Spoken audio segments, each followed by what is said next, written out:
le laboratoire d'analyse des sociétés et pouvoirs Afrique Diaspora de l'Université Gaston Berger de Saint-Louis, en partenariat avec le CRDI et Affaires mondiales Canada, vous présente les modules de formation pour une prise en charge holistique et multisectorielle des violences basées sur le genre.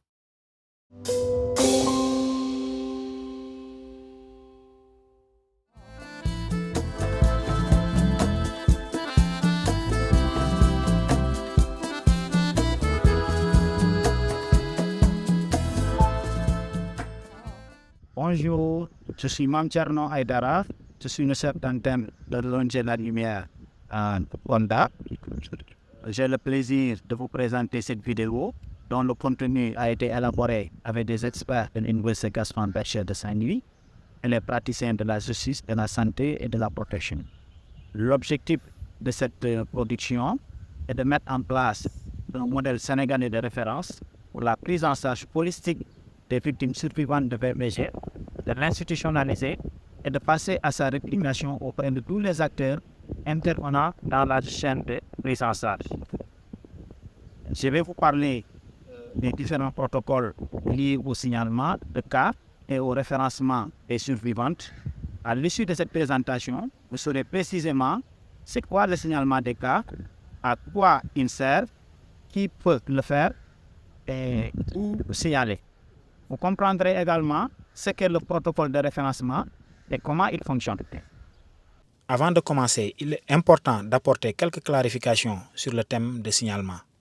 Le signalement est un acte volontaire émanant d'une victime ou d'une tierce personne en vue de dénoncer une situation, une menace ou un soupçon de VBG subi par une fille, une adolescente, une femme ou plus généralement une personne, quel que soit le lieu ou les auteurs présumés, extra ou intrafamilial. À quoi sert le signalement? Le signalement permet de prévenir et d'alerter les professionnels de la protection d'une situation de maltraitance ou de risque de maltraitance. C'est le début d'un processus qui, à terme, doit conduire à la cessation de la violence, la protection et l'accompagnement de la victime. Maintenant, nous allons voir qui signale. Toute personne ayant connaissance d'une situation de danger d'une victime est dans l'obligation de le signaler, surtout pour les professionnels, notamment les acteurs de l'éducation, de la santé, de la protection et de la justice. Nous encourageons aussi fortement les acteurs communautaires et de première ligne à intensifier le signalement en cas de soupçon. Membres de la famille, acteurs communautaires, les prestataires de la santé, badianu gox, délégués de quartier, assistantes sociales, forces de défense et de sécurité, médecins. Qui peut signaler? Toute personne majeure ou mineure, de façon anonyme ou non, peut faire le signalement. Donc à présent, nous allons voir quand signaler. Les victimes et les tierces personnes doivent signaler immédiatement ou le plus tôt possible tout acte, menace, parole ou geste associé à des VBG ou soupçons de celles-ci. Comment faire un signalement? Il peut se faire par écrit ou par téléphone. Un signalement téléphoné par un professionnel doit toutefois être confirmé par un écrit. Par téléphone, le signalement par téléphone est la pratique la plus utilisée. Le signalement peut se faire de manière anonyme auprès des parents, de la famille, de l'AIMO, des structures et professionnels de la santé, des acteurs de l'éducation, des commissariats de police, des brigades de gendarmerie, des agents d'immigration, des relais communautaires, des centres d'accueil et d'hébergement, des travailleurs sociaux, des écoles et des animateurs dans des espaces sécurisés d'accueil. Par ailleurs, les adolescentes sont encouragées à signaler une situation de VBG auprès de tout adulte de confiance. Nous allons également parler des procédures et des principes. Les principes procédures de signalement sont la garantie de l'anonymat, la confidentialité, la sécurité et l'évaluation des risques résiduels, la garantie de la dignité humaine, la mise en confiance. Conformément aux procédures opérationnelles standards de prise en charge et de prévention des VBG adoptées par le Sénégal, la prise en charge est holistique et comprendra une réponse médicale, psychologique, un accompagnement vers une réponse de sûreté et de sécurité et une réponse juridique. Le signalement peut se faire par écrit.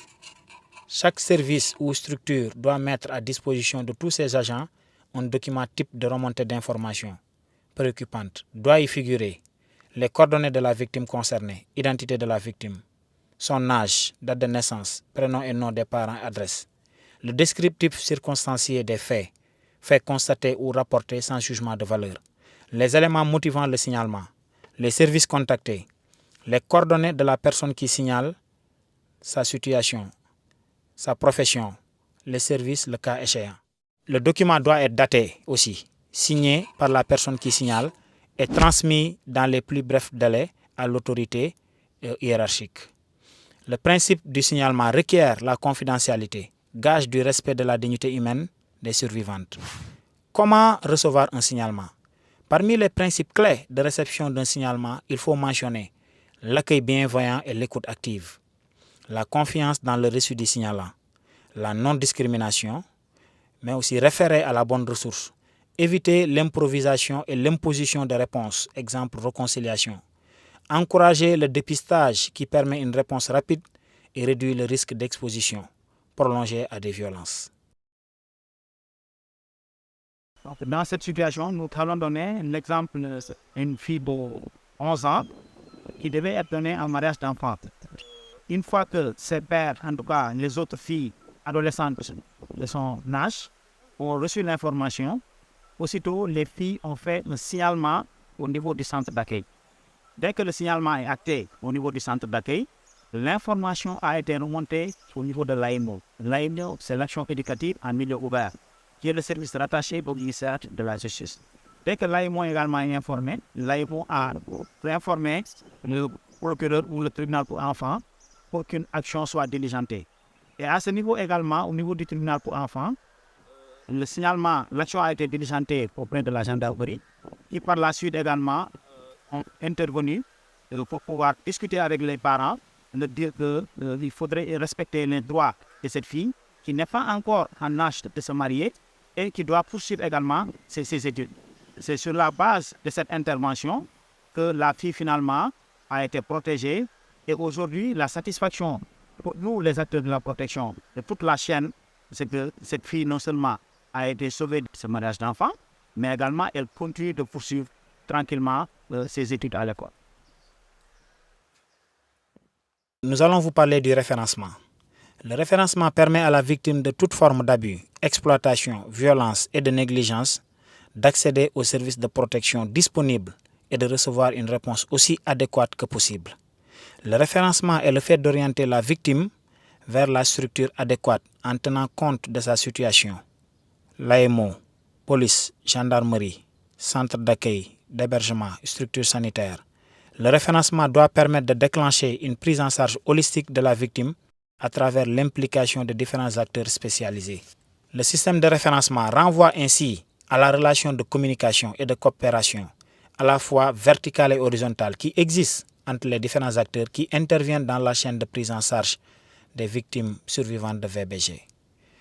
En fonction des besoins de la victime, elle est référée et prise en charge suivant un paquet de services fournis par les acteurs à l'aide d'une fiche de référencement et de contre-référencement harmonisée par l'ensemble des intervenants. À ce propos, nous vous présentons sous une forme simplifiée le modèle type de référencement en cours au Sénégal qui a plusieurs portes d'entrée. On a des portes d'entrée au niveau de la police et de la gendarmerie, auprès des prestataires de la santé, auprès de l'AEMO, du procureur, auprès du centre d'accueil, mais également auprès du secteur de l'éducation. Si on prend la porte d'entrée au niveau de la police et de la gendarmerie, première étape, une réquisition de la structure de santé peut être faite. Ensuite, une plainte adressée auprès du procureur. La mise à disposition vers un centre d'accueil ou CPA. Demande d'OGP si la victime est mineure. Et ensuite, le déclenchement de la prise en charge intégrée. Tout ce qui touche à la prise en charge juridique, psychologique, médicale, mais aussi communautaire.